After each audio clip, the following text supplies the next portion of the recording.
Oi, meus queridos, aqui é Mirelle, tudo bom com vocês? Espero que sim. A aula de hoje será sobre a estrutura fundiária brasileira.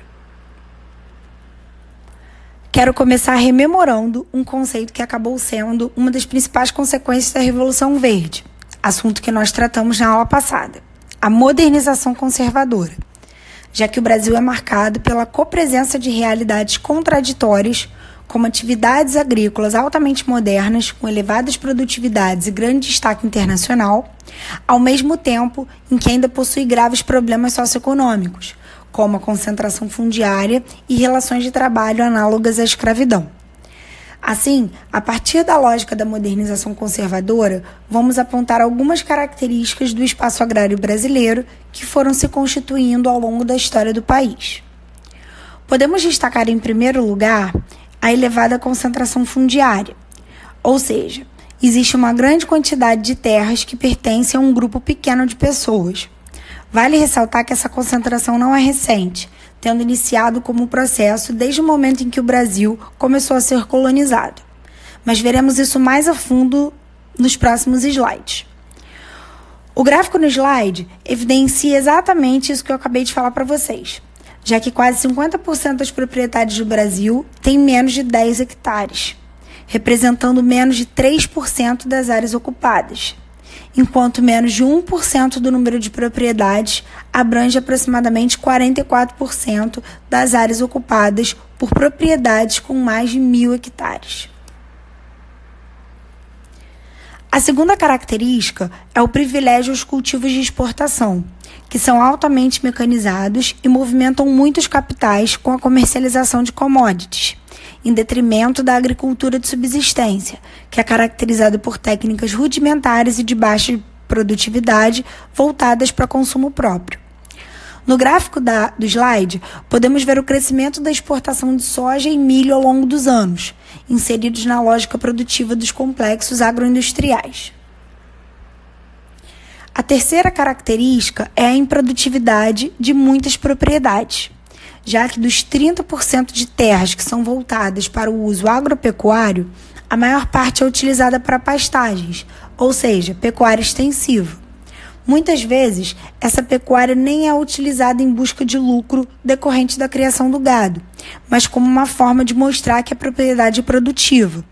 Essa estratégia é conhecida como pecuária de fachada, recurso muito utilizado como forma de evitar que a terra entre no processo de reforma agrária. Vamos analisar quais os principais pontos que justificam a história da concentração fundiária no Brasil a partir de agora. Entre 1500, que foi quando os portugueses chegaram ao Brasil, e 1530, a colonização foi basicamente restrita à extração de pau-brasil do litoral. Isso se justifica pelo fato de que o comércio de especiarias estava rendendo muitos lucros na época e pela ausência evidente de metais preciosos em território brasileiro.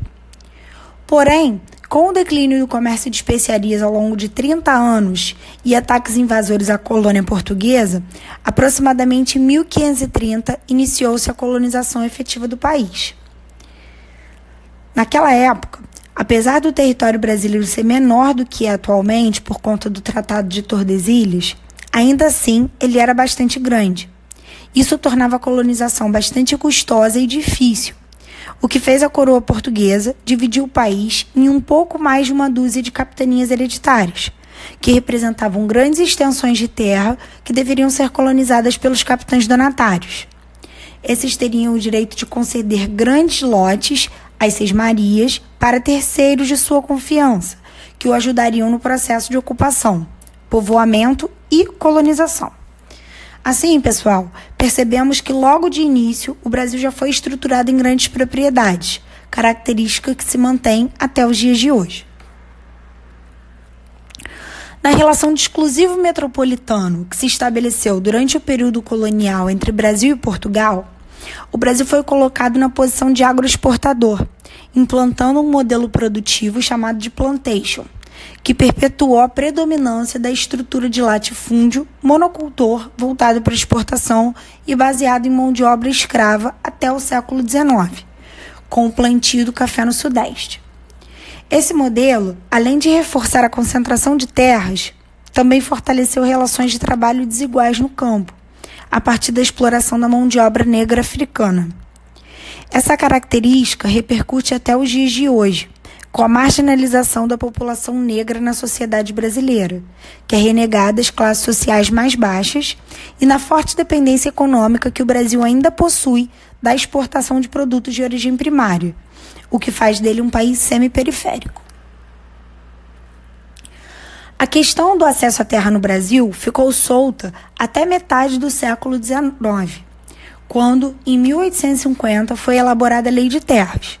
Essa lei regulamentou o acesso à terra no país por meio da compra e foi criada no mesmo ano da Lei Eusébio de Queiroz, que proibia o tráfico de escravos no país. Essa proibição era um forte sinal de que a escravidão estava gradativamente sendo estrangulada e que a curto prazo ela chegaria ao fim. Assim, a Lei de Terras impediria que negros livres viessem a ter fácil acesso às terras e continuassem dependendo da oferta de trabalho daqueles que pudessem pagar por elas.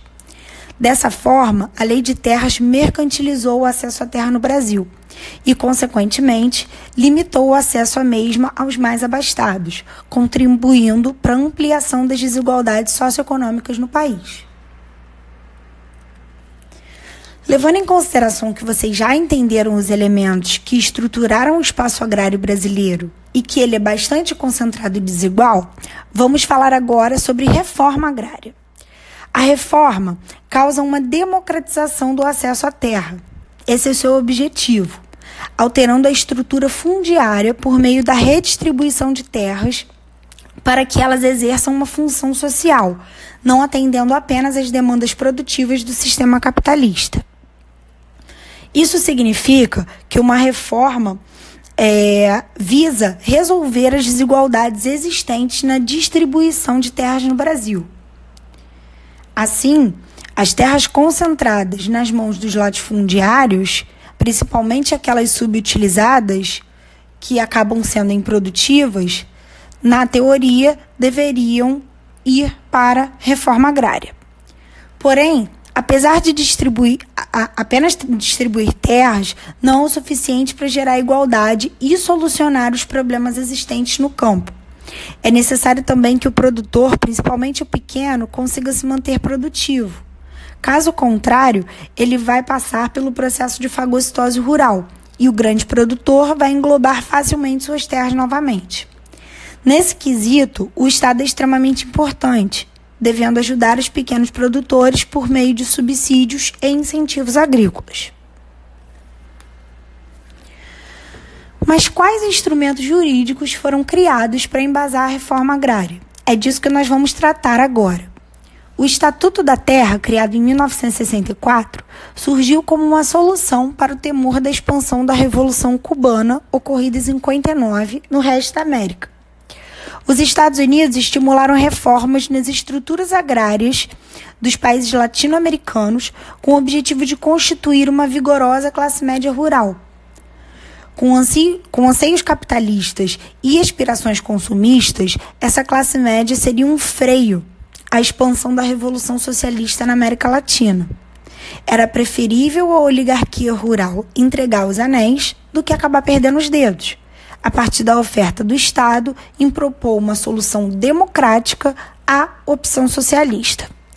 Assim, o Estatuto da Terra regulava direitos e deveres em relação aos bens dos imóveis rurais para fins de reforma agrária, tentando reduzir distorções em relação à concentração de terra no espaço agrário brasileiro.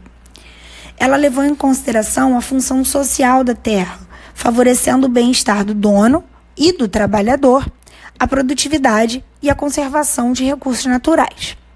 Mas a democratização não ocorreu e, ao contrário disso, ao longo do período militar, houve a expansão de latifúndios graças à concessão de créditos rurais e dos efeitos da Revolução Verde a médio prazo.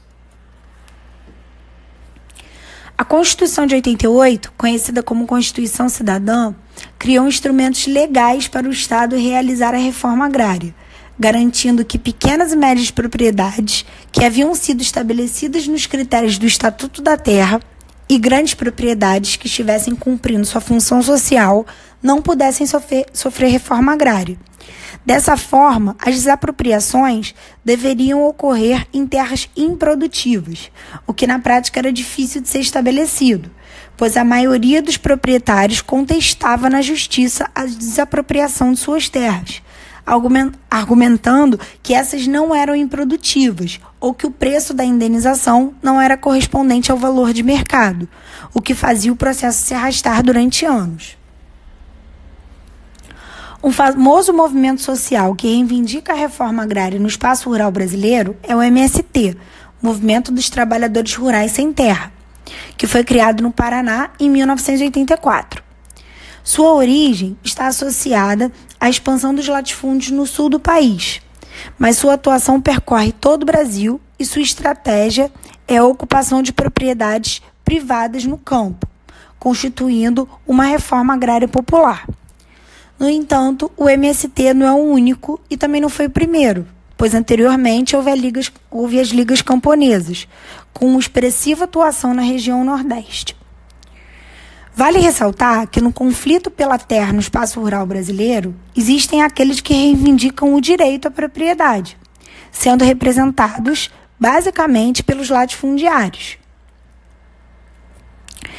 Esses justificam a expressiva produtividade que suas propriedades têm e, com isso, falam que esse é um aspecto positivo para a economia brasileira, a partir do momento que eles contribuem para o aumento do saldo de exportação, principalmente de commodities. Podemos destacar, por fim, que a luta pela terra no Brasil não ocorre somente entre latifundiários e sem terras, já que existem outros personagens que também entram nessa disputa, como grileiros, que tomam posse de extensas áreas utilizando títulos de propriedades falsificados, os indígenas, que foram dizimados em sua maior parte e que vivem sofrendo ameaças em relação à ocupação de suas reservas, principalmente para fins produtivos capitalistas, os poceiros, aqueles que ocupam terras devolutas, ou seja, que pertencem ao Estado, e os garimpeiros, aqueles que vivem da extração de pedras preciosas. Então é isso, galerinha. Fechamos aqui nossa aula sobre estrutura fundiária brasileira. Espero que vocês tenham entendido e nos vemos na próxima. Um beijo, lavem as mãos e se cuidem.